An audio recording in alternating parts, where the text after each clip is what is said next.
Estamos en Accession, estamos en la Escuela Nacional de Cine y hoy vamos a hablar con Hans Dieter, ¿cómo se dice?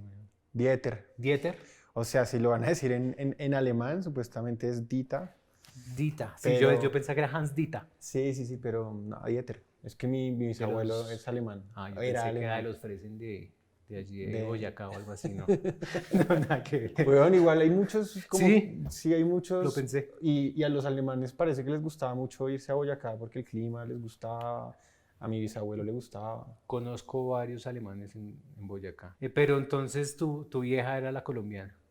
Mi mamá colombiana, mi papá también, en realidad fue mi bisabuelo que se vino por allá a finales de siglo XIX y se quedó y ya mi abuelo no era alemán, o sea, bueno, tenía el pasaporte, pero no hablaba alemán. Pues estamos acá porque Hans está estrenando su largometraje, primer largo. Ujú. ¿Sí se siente tan chévere tener un primer largo? Uf, marica, sí, porque yo sí lo soñaba desde que estaba adolescente, obviamente que cuando empecé a estudiar cine, la primera gran meta que uno tiene es hacer un largometraje, una película. Y a medida que uno hacía cortos en la universidad, yo me acuerdo que cuando yo veía cine, yo veía como ciertas películas y lo comparaba con lo que yo hacía y yo decía, me falta algo de realidad a lo que yo hago, o sea, como que hay una cosa que se sentía como muy armada y yo decía, ¿cuándo será que lo que yo haga va a tener como esa sensación, esa densidad de un largometraje? ¿Sí? Entonces, obviamente, fantaseé mucho tiempo con la idea del largometraje, también por momentos en la universidad como que habían unas clases donde nos impulsaban a filmar y de repente que saliera un largometraje, ¿no? Entonces salíamos como a filmar escenas y pensábamos que estábamos haciendo un largometraje y en realidad pues eso no terminaba quedando en nada, no era nada, absolutamente nada. Y obviamente cuando estaba en la universidad nunca me imaginé que esta película iba a ser mi primer largometraje. ¿Cuánto tiempo te tomó hacer la peli? 7 años. Ok, desde la primera versión de guión, 7 años hasta acá. Es que al principio no hubo guión. O sea, todo arrancó porque yo estaba tratando de escribir un largo, porque estaba como con esa obsesión de que quiero hacer una película. Venía de hacer mi primer corto y dije, bueno, ya quiero hacer una película. Y pensaba en ese actor con el que había hecho el corto y bueno, como yo estoy en Argentina, como que imaginaba una cosa del man en Colombia, porque el actor me fascinaba, a mí todavía me fascina, es un genio. ¿El de ella en la noche? Sí, Me gustó un montón. ese actor es Me genial. gustó De hecho, mucho. ahorita tiene una película que está en Cannes, que se llama Los Delincuentes, de Rodrigo Moreno, fue como un maestro mío y que justo me lo presentó a él, como que me dijo, podrías llamarlo a él. Entonces yo estaba en esa onda de buscar y hay como que una amiga que se llama Manuela Montoya me dijo, oye, mi hermana está volviendo de París con su hijo, ella es actriz y sería muy chévere que tú hicieras una película con ella. Rosana, Rosana, que la es co-guionista. la co-guionista, la actriz, y ella me dijo, pero te voy a decir algo, tú te vas a enamorar de ella. Y yo, bueno, no importa, pero igual tú no le vas a gustar. Y yo, pero ¿por qué? No, porque a ellos les gustan los negros, les gustan los afro. Así me dijo, como yo, bueno, ok. Y obviamente cuando llegó, ella tenía pues a Cantaf, que es un niño afro. Ese sí es su hijo. Es su hijo, Ah, ok, es su ok, hijo. yo sí lo dudé todo el tiempo, no porque no se notara en escena, pero sí pues porque No no se se parece parecen. para nada, sí. Bueno, eso fue lo primero que me llamó la atención. Como que yo la vi a ella como que es chiquitica y como tiene una cara de, o sea, si en la película tiene, bueno, las primeras escenas son más o menos de esa época, que se veía muy chiquita, muy niña, con ese bebé, también el bebé era gigante y yo decía como, wow, qué loco esto, como que me gustaría hacer una película alrededor de eso. Entonces se lo propuse y ella se prendió, pero al principio no había guión, simplemente como que o los dos nos inventábamos alguna situación, o había una situación que iba a pasar, no sé, un cumpleaños, el primer cumpleaños del niño, que está en la película. La primera La primera secuencia, secuencia, sí. eso es un plano como documental del primer cumpleaños de Cantaf, y yo hacía eso, no sé, o de esa secuencia y muchas cosas como no sé, que ya lo llevaba al jardín, entonces yo le decía, oye, te puedo grabar llevándolo al jardín, o oye, o sea, podemos, ¿por qué no un domingo los filmo? Y estaba solo vos. Yo, yo solo al principio, sí, Ok, yo bien, solo al porque es que principio. esa era una pregunta que yo tenía, porque algo que me llamó la atención de la peli es la relación de esa mamá y ese hijo es maravillosa y siento que ahí hay Yo decía, este niño está moviendo la película, Sí, porque a donde se mueva el niño, se mueve la cámara, literal. y sí, como que decía, hay que estar mucho tiempo ahí. Siento que la pregunta que tenía era, ¿cuánto tiempo estuviste caminando con esta gente? Porque parece algo de largo aliento. 7 años. Ah, 7 años estuviste Sí, ponchando con la cámara y o sea, mientras eso estaba pasando, una ¿vos estabas pausa. escribiendo o qué? Hubo una pausa, o sea, Ya. digamos que yo estuve que ponle que unos 4 meses filmando así mucho material, pero yo en un momento como que me deprimí con ella porque decíamos, esto no es nada, esto no es una película, o sea, ¿qué es lo que estamos haciendo acá? Y yo tenía como esa obsesión de, bueno, pero ¿cómo va a ser este largometraje? Entonces como en un momento dijimos, bueno, escribamos un guión. Un guión alrededor de esa soledad y esa dificultad que ella estaba pasando, que tenía que ver con que ella era una madre soltera que tenía 28 años y tenía como unas inseguridades, por ejemplo, con el deseo, con los hombres, porque, por ejemplo, ella decía, yo creo que a mí nadie me va a querer porque soy mamá, mis amigas no son mamá, ellas están todas libres y están disponibles, yo no puedo, yo tengo que volverme a estar con mi hijo, ¿quién va a querer engancharse con eso? Y ella tenía como esa ansiedad y ella tenía como, sí, como estaba muy sola y solo estaba como con su bebé y entonces fue como, wow, filmemos construyamos un guión alrededor de eso. Y mientras construimos ese guión, yo filmé, pero menos, ¿sí? Ya ahí era como que yo me iba todos los días a su casa, me sentaba en su sala, ella dormía el bebé y nos poníamos a escribir todas las noches. Así duramos 1 año y medio. Nunca sentimos que el guión estaba terminado, pero bueno, por un lado yo me empecé a enamorar de ella, ella no de mí. Entonces, pero yo sabía que había algo y entonces lo que fue pasando, que fue muy lindo, fue que de alguna forma lo que yo filmo en la película, que es como una pregunta por la familia, por cómo hace la gente de hoy en día para tener familia, era lo que yo me estaba preguntando en este momento, como, ¿cómo hago yo para tener familia? ¿Será esta mi familia? O sea, o yo quiero que esta sea mi familia, entonces la excusa que encuentro es hacer una película para poder estar con ellos todo el día. Ok.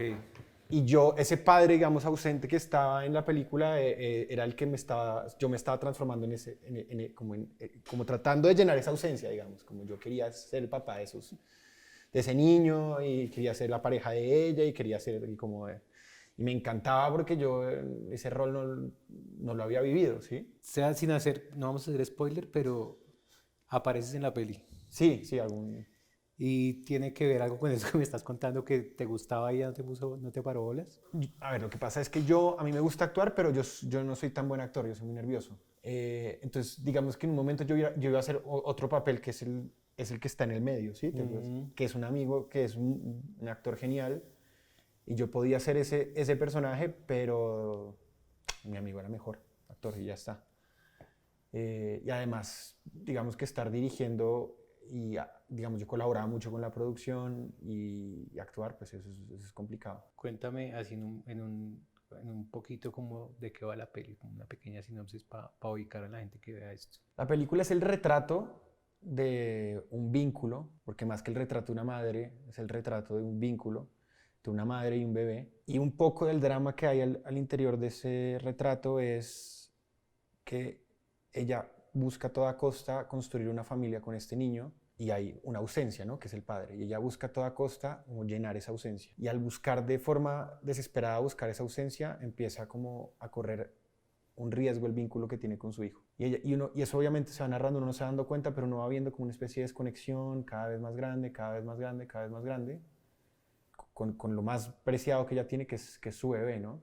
Y un poco, de alguna forma, lo que la película narra o lo que se pregunta es, ¿cómo son las familias? O sea, las familias pueden ser también ellos dos solos, o las familias necesitan de ese tercero, ¿cómo se puede construir una familia en medio de tanta ausencia, tanta soledad y tanta ansiedad por él, como sí, como con el deseo, ¿no? Como que nuestra generación tiene una cosa con el deseo, o no, de pronto todas, ¿no? De preguntarse, bueno, ya estoy en una relación y a veces la saboteamos. ¿Y por qué la saboteamos? Porque quizá no queremos estar en una relación, pero también queremos estar en una relación. Entonces, esa ambigüedad la narra la película. Bueno, después de ver la película como que tuve una reflexión con respecto al nombre, se llama Cristina. Uh-huh. ¿Sí? El nombre, ¿quién lo puso?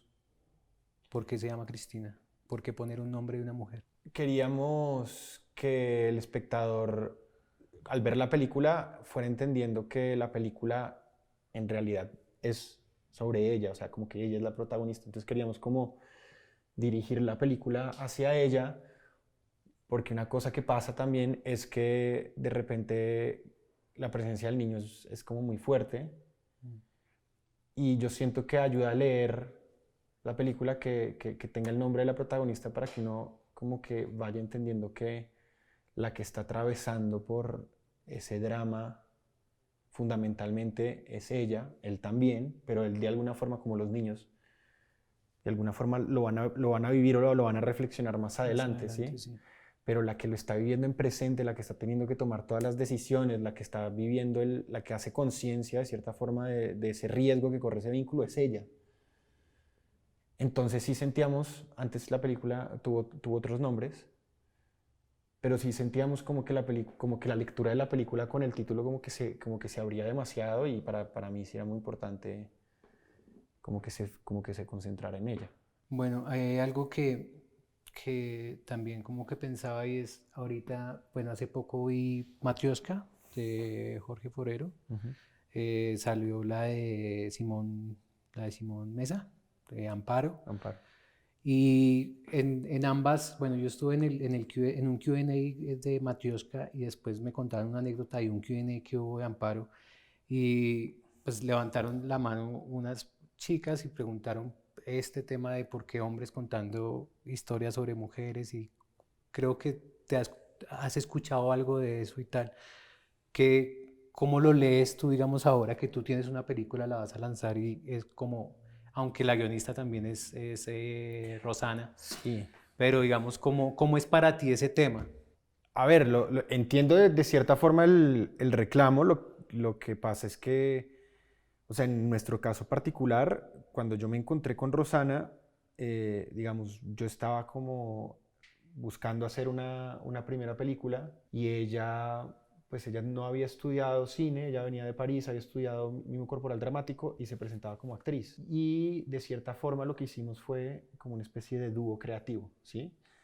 O sea, digamos que yo era el director, pero la película creativamente está completamente influenciada por Rosana, y Rosana se fue dando cuenta de que ella podía dirigir una película tranquilamente, y aprendió mucho como sobre dirección, y a mí me enseñó mucho, viendo cómo se fue desarrollando la película, porque también se fue desarrollando de forma un poco torpe. O sea, no hay que tampoco decir que no, porque yo no sabía hacer una película, y yo tampoco sabía lo que implicaba legalmente una película, entonces yo tampoco sabía lo que implicaba económicamente a nivel de producción, y fue a los tumbos, y en medio de eso hubo muchas discusiones y muchos debates, y en uno de ellos fue como, bueno, hagamos una productora, y tú eres tan dueña de la película como yo, y Rosana es productora ejecutiva. No sé si viste, pero ella también es Sí. productora ejecutiva de la película. O sea, no solo es guionista,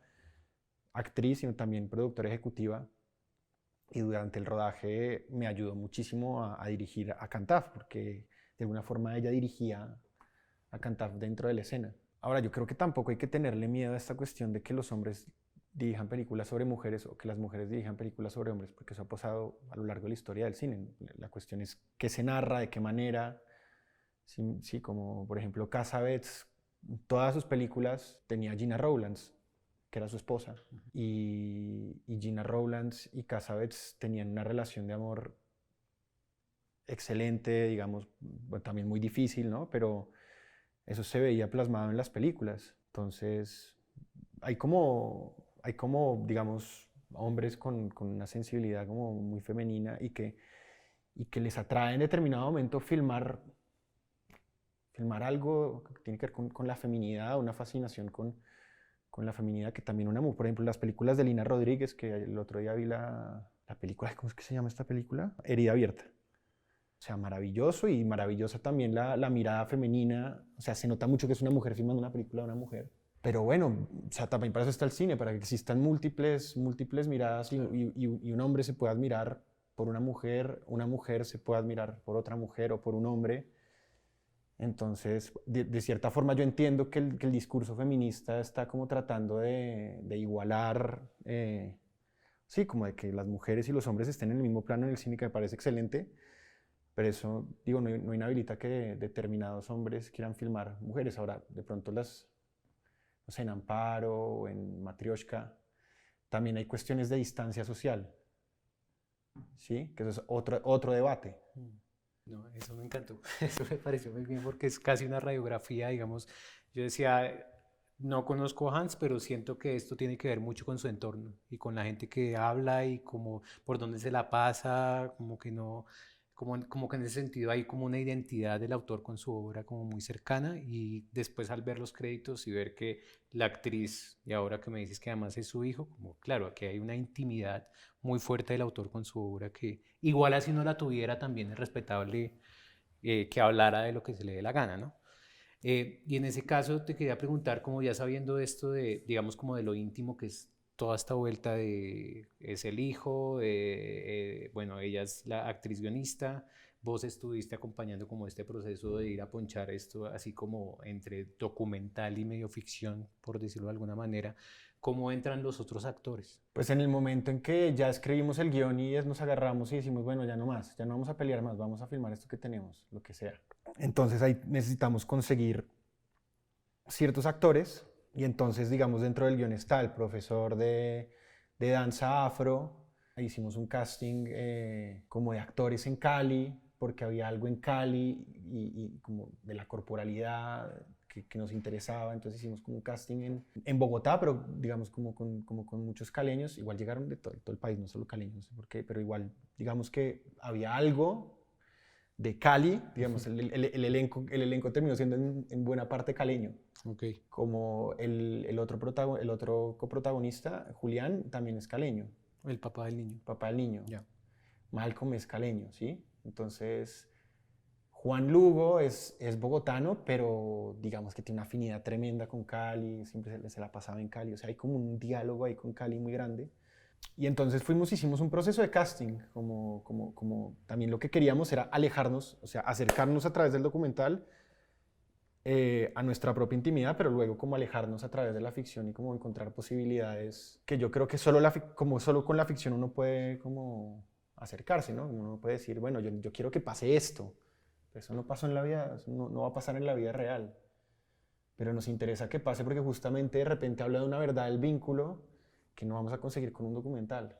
Y también nos interesaba a ella y a mí nos interesa mucho el lenguaje dramático, nos interesa mucho la ficción, la recreación, y también nos gustaba mucho la idea de, bueno, pues no, ella decía, yo no quiero que esto sea un documental sobre mi vida, yo quiero que esto sea una ficción. Yo siento que el documental, la ficción es como el yin y el yang del cine.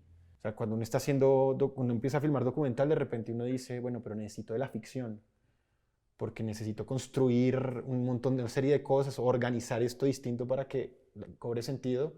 Y lo que nos pasaba cuando estábamos haciendo las escenas de ficción era como, bueno, ahora necesitamos la intimidad del documental que teníamos antes porque la gente no se conocía. Entonces de repente las escenas terminaban siendo a veces como medio rígidas, medio falsas. Ya. Entonces teníamos que tratar como de inyectarle documental a la ficción. Entonces siempre estábamos como en ese ir y venir. Bueno, vos estudiaste en Argentina, en la escuela del cine, en Universidad la del Cine. escuela Universidad del Cine. Yo no sé por qué sentía como una influencia muy fuerte del cine argentino acá. Siento que el cine argentino también es muy de ir y probar, de ir y grabar, de ir a tomar como ciertos riesgos, que acá siento que no pasa tanto, pues la percepción que yo tengo. Hay algo de eso, como que tanto permea para ti, pues no solo haber estado allá, sino en la universidad, sino también, digamos, el cine de allá y tus maestros en esta peli. Y tu Sí, primer corto, que además es rodado allá, ¿no? sí, pues mucho, pero ni siquiera tanto por haber visto demasiado cine argentino, porque yo nunca creo que vi tanto cine argentino. Igual hay unas películas que me marcaron mucho y obviamente el nuevo cine argentino porque eran profesores, algunos de ellos profesores míos, otros, digamos, posteriores. Pero más que las películas en sí, habían unas clases donde uno le ponían unas consignas y uno iba a filmar. Y un poco así aprendíamos a dirigir. Y muchas películas se hacían como en ese proceso y también se nos mostraban muchas películas que se habían hecho en el mundo que no obedecían a este esquema como tan cerrado de desarrollo, preproducción, producción, postproducción, sino que nada, se empezaban a rodar y se editaban y después se escribía, después se volvía a filmar y no necesariamente eran documentales, también eran ficciones. Entonces yo creo que a mí me permeó mucho eso porque fue la manera en la que yo aprendí a hacerlo, a hacer cine y obviamente llegué con esa impronta, ¿no? Como de, bueno, voy a salir a filmar y voy a hacer una película porque se puede. Hay una cosa muy de se puede. O sea, no es imposible hacer cine. Como que cuando uno empieza a estudiar cine y ve películas, uno es como, esto es imposible. Y entonces después de ver esa imposibilidad, pues como que en las clases nos decían, bueno, agarren las cámaras, salgan a filmar. Y había gente, o sea, pelados de 20 años, me acuerdo de uno que hizo una película a los 19 años que se llamaba Somos Nosotros, que estuvo en el Bafisi. Y nosotros éramos como impresionados, como este pelado tiene 19 años y hizo una película. Y eso, yo llegué de alguna forma pensando así y obviamente también me choqué con una realidad. Aquí aprendí mucho en Colombia que hay que producir, ¿no? Que uno llega como con esta idea de sí, se puede, es fácil, pero a ver, no es tan fácil. Y después vas y ves a tus maestros y en realidad ellos no filman tampoco tan así, sino que también tienen como esquemas mucho más armados. Y yo tuve que aprender eso en el camino. Y hoy en día sé que es una mezcla de ambas, ¿no? Tampoco es como... Era muy idílico y muy ingenuo el discurso y aquí encontrándome con la realidad y con también la realidad del fondo de acá, porque también aquí hay una realidad que la instala el fondo, el FDC. Claro, las convocatorias. Las convocatorias, eso instala como una lógica de producción y está bueno que exista porque hace que las películas existan de cierta forma, ¿no? Entonces, mientras entendí eso, mientras fui como aprendiendo también a producir, fui aprendiendo a hacer la película, ¿no? Y también estar acá me enseñó muchísimo y yo quería hacer mi primera película acá en Colombia. Bueno, hablamos de que primero hay un trabajo previo con la actriz y con el hijo y se suman los actores, ¿no? Y también pasa con el crew, porque también pues eran primero ustedes tres y después empiezas a vincular un crew. ¿La fotografía la sigues haciendo tú o No, la agarra la cámara otra persona y no, cómo se Mauro. empiezan a sumar personas ahí? Mauro Reyes, que estudió conmigo en Argentina y que lo conozco desde que estoy en la FUC y digamos, yo tenía un grupo de amigos en Argentina que allá había muchos colombianos. Digamos que al final de la universidad como que un grupo de colombianos nos volvimos muy, muy amigos y empezamos como a generar una especie de sinergia juntos. Uno de ellos es Mauro Reyes, otro es Juan Sebastián Quebrada, que también es el montajista de la película, Sí, sí. El de la casa el de del la Casa árbol. del Árbol, que hizo también Días Extraños. También está Simón Vélez, que también me ayudó con los créditos los diseñó él. Pero bueno, había un grupo como de colombianos con los que estábamos como filmando en Buenos Aires. Y en particular yo nunca había filmado con Mauro Reyes, que es fotógrafo, pero yo admiraba mucho lo que él hacía. O sea, yo vi Días Extraños y me pareció espectacular el trabajo de fotografía, me pareció fundamental lo que él había hecho. Y a Mauro decía que a él le gustaba mucho como las películas de los Dardenne, que le gustaba mucho como hacer como plano secuencia, cámara en mano, y mi primer corto había sido así. Y entonces yo sentía que era como, o sea, nosotros dos teníamos que trabajar juntos. Y entonces cuando ya estaba haciendo la película, después del documental, pues yo de una quería trabajar con Mauro. Mauro ya había hecho otras películas, hizo unas películas con un español que se llama Álvaro Pulpeiro, que se llama Nocturno y otra que se llama Un cielo tan turbio y también me pareció muy genial lo que habían hecho. Y entonces yo quería trabajar con Mauro y Mauro, pues nada, Mauro es un camarógrafo muy, muy bueno y un gran fotógrafo. Y además él se conectó mucho con Rosana y con Cantaf, o sea, como que empezaron a tener una relación creativa increíble Rosana y él. Y tanto que él después, ahorita va a ser el segundo corto de Rosana, lo va a hacer él y entonces él también entró en o sea, él tiene una relación muy, muy cercana con Cantaf. O sea, Cantaf el día de su cumpleaños dice que quiero llamar a Mauro. ¿Dónde está Mauro? Entonces Mauro, de cierta forma, era el fotógrafo de la película por ya la relación que tenía con Rosana, conmigo, con Cantaf, con todos. Entonces, que la cámara le hiciera a él era apenas natural y yo creo que se nota mucho en esa forma en la que él filma, que tiene una conexión particular o como íntima también personal de él con lo que está filmando. Y a mí eso obviamente me interesa mucho. Y bueno, quedó la peli. ¿Quedaste satisfecho con la peli? Quedé satisfecho, o sea, yo pasé por muchas etapas, ¿no? Ah, Y yo porque la también hay veo, otra canción, que el tiempo. Me llamó la atención el tiempo, ¿no? Sí, eso fue muy de Sebas, eso también fue muy de Sebas. Yo quería que la película durara 90 minutos, pero Sebas me fue llevando a los 70 minutos, ¿no? Y yo siento, él ha montado mucho, él es montajista, y yo fui entendiendo que esa duración era buena para esta película, porque de alguna forma sí lo que pasaba con la película es que se empezaba a volver un toque repetitiva, un toque como, sí, como que el ritmo que tiene con esta duración, que se lo dio él, que se lo dio el montajista y que él insistió mucho en esa duración, hace que la película tenga como una consistencia, yo creo, ¿no? Como que es una buena duración para esta película, porque no es una película en la que pase demasiado. Y sin embargo, y viéndola en el cine, uno como que siente un buen ritmo. Yo siento que el ritmo se lo fue encontrando él, y yo sí tenía una cosa un poquito como de cuando uno está dirigiendo que uno se enamora del material. Y uno dice, no, ¿cómo me vas a sacar esta escena? ¿Cómo me vas a sacar este momento? Y me decía, bueno, pero es que ese momento ya lo tenés 3 veces, es la misma escena, porque otra vez la misma. Se está cayendo el ritmo. Y yo sí siento que hay una cuestión con el cine que uno tiene que ser preciso y entender qué escena, como que está expresando determinada escena en determinado tiempo y se acabó y va a la siguiente. Tipo, como, y me parece que eso se parece mucho a la música del cine, ¿no? Como la música tiene esa precisión en el tiempo. Entonces yo siento que eso sí fue como muy guiado por él, y se lo súper agradezco, y viendo la película en el cine como que me parece que es la duración Sí, precisa. digamos, me imagino que tenías un montón de material, Mucho material, mucho, mucho, o mucho. sea, para hacer una película de La Flor 2. No, tampoco.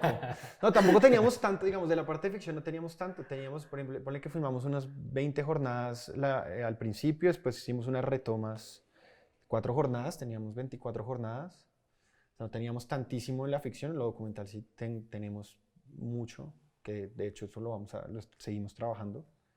Vamos a hacer una película con todo ese otro material, porque yo sigo filmando, o sea, como que nosotros seguimos filmándonos Ok, qué chimba. de esa manera. Pues de ahí saldrá también otro proyecto, no sabemos de qué forma, pero sí había mucho material del lado documental. Ok. ¿Cuánto tiempo va a estar en salas? ¿Qué sigue ahorita para la peli? Entonces, va a estar en Bogotá, en Avenida Chile, del 27 de abril al 3 de mayo, 2 de la tarde, 4:30 de la tarde, 6:20 de la tarde, todos los días, hasta el miércoles. Y si nos va bien, otro fin de semana. Ok. En Medellín, en Vizcaya, lo mismo, y en Chipichape igual, o sea, toda esta semana, desde el jueves 27 hasta el 3 de mayo. Luego en la Cinemateca va a estar todo el mes de mayo, en el MAM de Medellín va a estar el 11 de mayo, y en junio de repente vamos a tener también otras funciones en la Cinemateca. O sea, se vienen hartas proyecciones ahorita en Bogotá y en Colombia. Ok. Pero hay que ir a verla. Está muy buena. Me gustó mucho. Quería antes de que cerráramos hablar un poquito de Ella en la noche. Sentí un par de cosas viendo la peli y viendo también Cristina. Siento que hay como una voz que sigue, o se siente la voz del director, ¿no? Como que siento que hay una línea, parecieran pegadas. También es la historia de una mujer. Sí. ¿Tiene un link? ¿Tiene algo? Sí, obviamente que sí, porque yo cuando he intentado filmar hombres, como que no sé qué pasa, pero no funciona. También me he intentado filmar a mí y no me ha funcionado. Vamos a ver, de pronto lo logro más adelante. Pero las dos historias están basadas como en una especie de admiración por un determinado, sí, por una persona. En Ella la noche no es la actriz, sino yo arranqué por una tusa que tenía, una novia que tuve, y mi novia me dejó, y entonces yo dije como, tengo que hacer un corto. Y mi corto era una fantasía de qué pasaría si yo me encontrara con ella dentro de 15 o 20 años, ¿no? Y yo con un hijo, y ella me apareciera. Y un poco hay algo de las dos que era el juego a ser familia, que está en las dos películas, ¿no? Gente que de repente juega un rato a ser familia y ve si funciona. Ese juego teatral que jugamos en la vida real cuando nos enamoramos de alguien con hijos, que es uno no se va dando cuenta, pero pues uno empieza a ser el papá o de repente a ser el hermano mayor o de repente a ser el hijo. Uno empieza a jugar una serie de roles que son teatrales, ¿sí? O sea, uno lo ve desde afuera, uno se da cuenta que está o sea, uno está haciendo, pero al mismo tiempo está actuando Claro, es tan personaje. A mí me pasa mucho con cantar que de repente estoy un papá que yo nunca me imaginé que iba a hacer y estoy diciendo frases de papá y como castigos de papá y cosas que uno empieza a jugar el rol sin darse cuenta y eso a mí siempre me ha parecido muy loco. Y en ella la noche era eso, ¿no? Como esta chica que está como re perdida, que acaba de ir a una fiesta electrónica, ¿no? Y que de repente es una madre súper tierna, ¿no? Que empieza a jugar ese juego de que es una súper buena mamá. Y es que mi exnovia era así. Pero un día yo, cuando ella vino a Colombia, estaba con unos primitos y de repente yo le vi una cosa como que era una madre, como que era una mamá. Y eso a mí, cuando terminé con ella, me volvió nada, porque yo obviamente en ese momento me había proyectado Ahí. como hacer una familia con ella, ¿no? Entonces de repente, obviamente de ahí me vino el corto. Cuando vi a Rosana también dije lo mismo, como ahora, ¿cómo sería una familia mía con ella? ¿Sí? Y pues con Rosana igual sí construí una familia, pero todo el tiempo digamos que estamos filmando la idea de cómo va a seguir siendo, de qué manera eso va Como a mutar. a mutar, Ya. ¿sí? Y ese drama humano de la familia es tremendo, para mí es infinito, es como una cosa en la que uno puede entrar y nunca salir. Y uno ve como proyecciones del pasado, antepasados, cosas que uno no entiende, de repente rabia, de repente risa, ¿no? De repente humor, comedia, todo en eso. Entonces, no sé. Y, o sea, es este corto y es la peli y esta es tu filmografía hasta ahora o tenés algo antes. No, yo he filmado muchas cosas, muchísimas. Lo que pasa es que eso fue lo que mejor quedó. Sé que Sí, claro. O sea, si no se metiera a mi Vimeo, en mi Vimeo personal, hay un montón de cortos que yo hice que son... Hay cosas muy lindas, ¿no? Pero pues no, nunca se volvieron como trabajos profesionales ya. que se proyectaron Como, en festivales o más como alguna... ensayos. Sí, pero para mí sí eran, o sea, cortos terminados, o sea, como postproducción hecha y todo, pero pues en un momento cuando yo estudiaba yo no sabía que era el festival de cine, yo no sabía que era la carrera de cine, simplemente filmábamos y editábamos y terminábamos y nos lo mostrábamos entre nosotros y ya. Y en un momento empezamos a tener conciencia de, no, lo que pasa es que uno termina un corto, lo postproduce, lo muestra en un festival, es que hay una carrera, es que hay una filmografía, que uno lo sabía a nivel teórico, pero práctico no. Entonces, después digamos, con este corto que es Ella la Noche, yo empecé a adquirir conciencia de eso y a construir una carrera, ¿no? Antes no. Y yo hice otro corto que se llama El Regalo, donde actúo yo. Sí, Y que por ahí también... alcancé a ver Además la sinopsis me pareció maravilloso porque decía un alegre pelirrojo. Pero eso sí lo escribió otra persona. Okay. Eso sí. Sí, Ese estuvo en festivales, pero o sea, lo proyecté en salas de cine, en Cineland estuvo en el Sanfisi, en festivales muy pequeños, pero eso nadie lo conoce. El protagonista soy yo, pero por eso te digo que no me sale también cuando me filmo a mí. Ya. Ok, pues gracias por venir a hablar un rato con nosotros. Siento que vale mucho la pena ir a ver la película Cristina, dirigida por Hans. Y bueno, esperar a ver qué más viene. Ojalá prontamente veamos otra cosa porque me parece que hay una voz tremenda y hay una voz autoral muy potente y eres severo director, Gracias. de verdad. Voy a hacer otra película, estoy escribiendo otra película que se llama Nochebuena. Y ya está el guión pues, en primera versión. Y esta vez va a ser más, o sea, digamos que la película es del 23 al 25 de diciembre, ese momento que es muy colombiano, ¿no? Como la Navidad y reunión familiar y trago, borrachera y drama, decadencia y un poco también la pregunta es cómo subsiste uno como padre en ese teatro que es el de la Navidad, ¿no? Que todos estamos como sonriendo y nos queremos y tal, y de repente empezamos a beber y de repente empiezan a salir las verdades, empiezan a caer las máscaras. Y bueno, un poco eso quiero hacer en la próxima. Entonces, pues nada, aquí cerramos el Enact Session de esta vez y creo que va a haber otra, entonces nos vemos en esa.